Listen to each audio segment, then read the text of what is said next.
Hey everybody, Why So Wookie here. In this video, we're going to take a look at the newly released dev letter, which goes over the new Footstep sound rebalance, the things that they wanted to accomplish with this change, and what they've done to make the changes. If you find the information useful in this video, consider liking and subscribing to see more. So, the first thing that they do is they outline the issues that they have with the footsteps in it. So, poor quality footstep sounds on some materials such as soil, sand and grass, unnatural sound changes over distance, large acoustic differences between shoes and barefoot. In particular, when an enemy is barefoot, it makes much less sound from certain distances compared to when they are wearing shoes, making it difficult to pinpoint enemies. While this certainly makes sense realistically, it's not ideal for the sake of Pubg gameplay, which I personally agree with. So, as they go into it, they basically say what the issues were, and then the first thing they've done is enhance quality and define details. Our previous footstep sounds lack detailed differences from various ground materials, causing the same sound to be repeatedly reproduced. This made sound effects dull and unnatural, especially over longer distances. So, let's have a listen.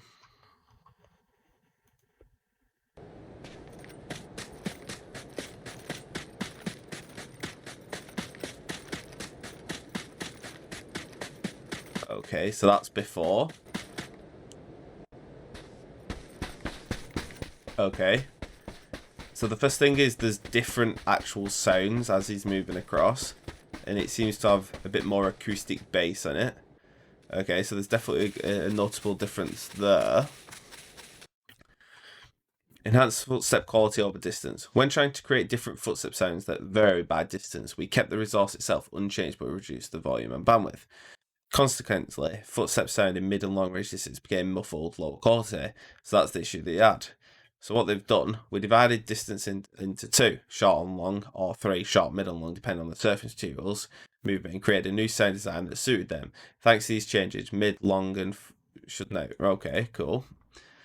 There's also, then they went into the second issue, the auditory gap between barefoot and wearing shoes. And then they've got a little graph here that kind of defines it. So at a further range, identical sound regardless of whether players wearing shoes or not. Okay, and then in the close area, distinguishable sound characteristics, so you can tell whether it's a barefoot or a shoe. But they've now made the volume identical. So hopefully, if this is implemented as they expect, there shouldn't be a benefit to wearing no shoes anymore. Which was always dumb because, you know, you unlock all these cool skins and stuff and then you don't use them. And that's basically what that says. And then they've got another little video here about dirt before and after. So, oh no, sorry, dirt barefoot and not barefoot. So with shoes. Okay, you hear the other character running.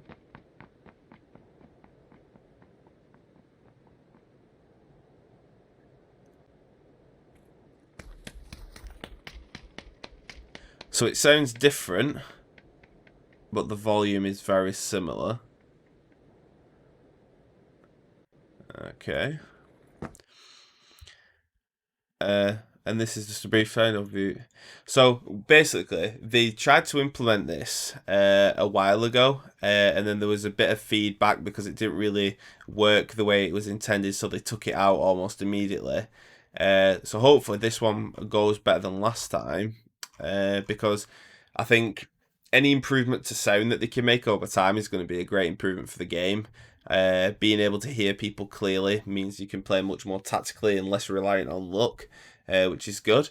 And that's it. So that's just a quick overview of the dev letter there. Hope you found this information useful. I'm looking forward to testing it out as part of update 8.1. Hopefully you enjoyed the video. If you did, consider liking and subscribing to see more. Wookie out.